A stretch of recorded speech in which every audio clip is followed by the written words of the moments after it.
Hi everyone. If you're an avid follower of the piano world, then you are definitely keeping an eye on piano competitions as well. In this episode, Joe's take on competitions really brings a healthy, competitive look into the competition world while still maintaining some sort of freshness. And this is really something considering both Ilya and myself find competitions generally to be kind of an uninteresting topic. I mean, corruption in piano competitions is, That's like ice on the North Pole. I mean, there's certain people that I refer to with my piano buddies when we talk about competition jurors as the criminals. I won't mention names, but everybody who's in the competition world knows who they are.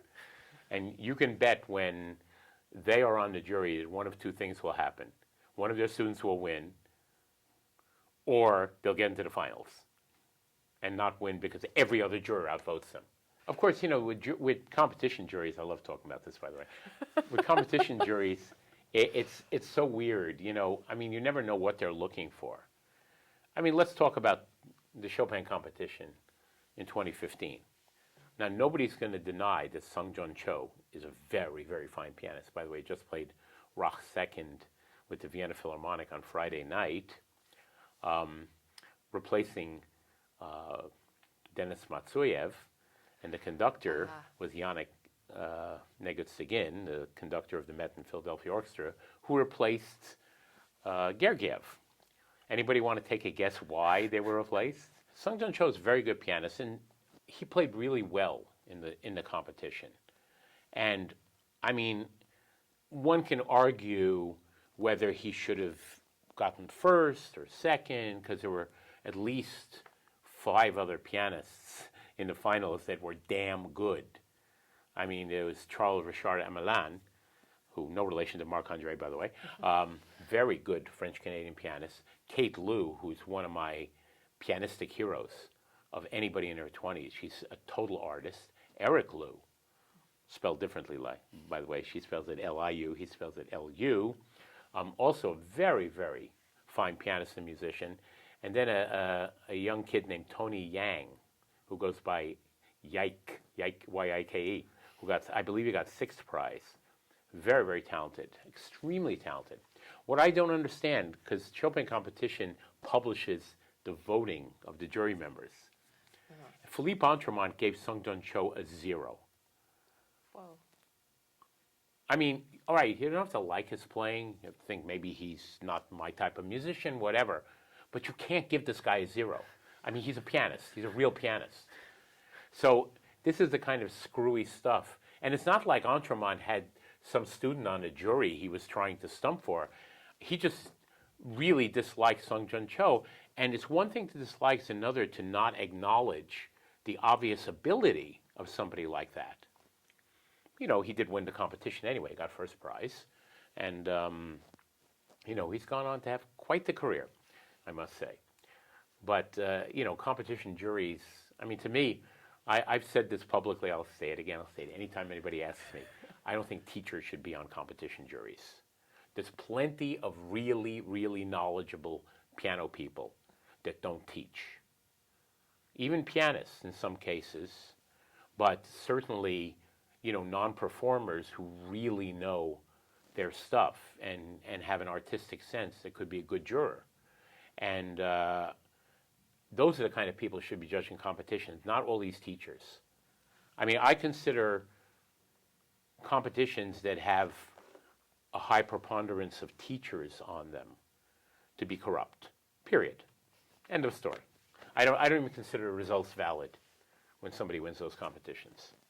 Yeah. By the way, I also happen to think that the finals are a new game. Every round is a new game.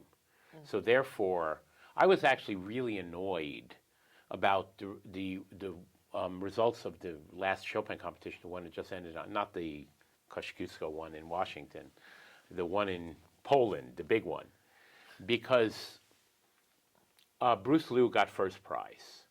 Then they split 2nd prize between Gadjeev and Sorita. And then Martin Garcia got 3rd prize. But Martin got the best prize for the best concerto in the finals. What does that mean? Does that mean, you see, I think if you put people in the finals, you should base your decision on how they play in the finals, not how they played 5 rounds back. Who cares? They got into the finals. At that point, it should be a clean slate. And then you judge them based on how they play in that round. That only makes logical sense to me. I don't know why you can give somebody a prize for how they played 3 rounds back, especially if their final round concerto wasn't like at the top. You know, the other thing Chopin Competition really should do is maybe allow at least one piece in each round that wasn't by Chopin. It's a lot of Chopin. There's a lot of Chopin. I just feel sorry for the jurors. My understanding is that in the first round they had to hear 45 F minor ballades. Oh my God. I could not do it. I was listening to it, and then I could not take it anymore. Because it's like ridiculous. First of all, you hear 45 ballades, F minor ballades. Which one are you going to remember? The last 2 or 3. So if the person who played 40 back played phenomenally, you're not even going to remember that. That's number one. Number two, if you expand the repertoire, you'll have a wider variety and more interesting, you'll get a more interesting viewpoint of these particular pianists. But otherwise, it's mind-numbing to the jurors to hear so many pieces. You know, the finals are ridiculous too because all they have are the 2 concerti. So you either play the F minor or you play the E minor. Chopin wrote 4 other works for piano and orchestra. I mean, 2 of them exist in solo versions too, the Andante Spianato and the Opus 2, but they do exist in orchestral versions, and you have the Fancy on Polish Airs and the Krakowiak. Why not have it like this? You can play either one of the 2 concerti or any 2 of the other 4 pieces. That would make a lot of sense. Yeah. It would make much, much more sense than what they do now. What they do, I mean, you have 10 people playing the E minor. There is a Japanese anime cartoon, Forest of the Piano. Maybe you heard of this. It was on Netflix. It became quite popular.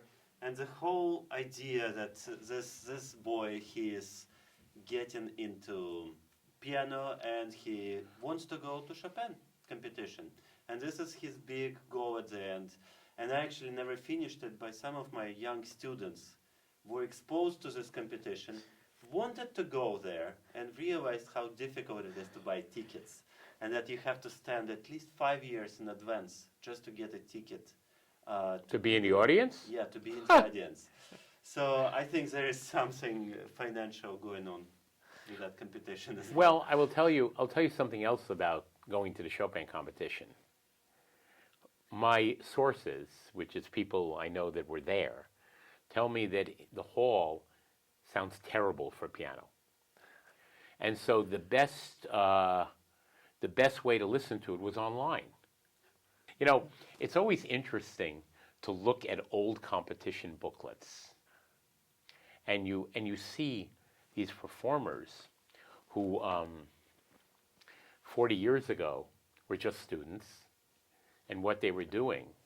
And I actually keep them around because they're so funny. I will show like people a photo I have of Bob McDonald from the 1980 Maryland competition. And by the way, right across from him is Julian Martin. They were both in that competition, and you know, McDonald, Martin, so they were literally right next to each other in the booklet. And you know, there's all sorts of pianists and people who left piano and people who went into other careers, and you know, you see them in these booklets as young people. It's actually really interesting to see what the trajectory was. You know, so many of them became teachers and are in various schools, and some of them have very, very, you know, prominent careers as teachers, like Stanislav Yudenich, for example. I mean, you know, as far as I'm concerned, he should have gotten first prize by himself for the Cliburn in 2001, but they gave it to both of them, and he became a very prominent teacher, and some of his students, Bezod Abduraimov, a wonderful pianist, Kenny Broberg, who has placed very high in many, many competitions, including second in the Cliburn in 2017, and is quite a good pianist. Unfortunately, he never seems to win. He always gets second or third, which is unfortunate. I guess you would call him the Avis of piano competitors. But he's a really good pianist. I'm not denying that. I'm not sure I understand why he never gets first. I can talk. I can't be stopped. I like when people say, "Can you talk?" I can't not. If you enjoyed this video, give us a like, subscribe, drop us a comment below, and always listen to Bach. Cheers.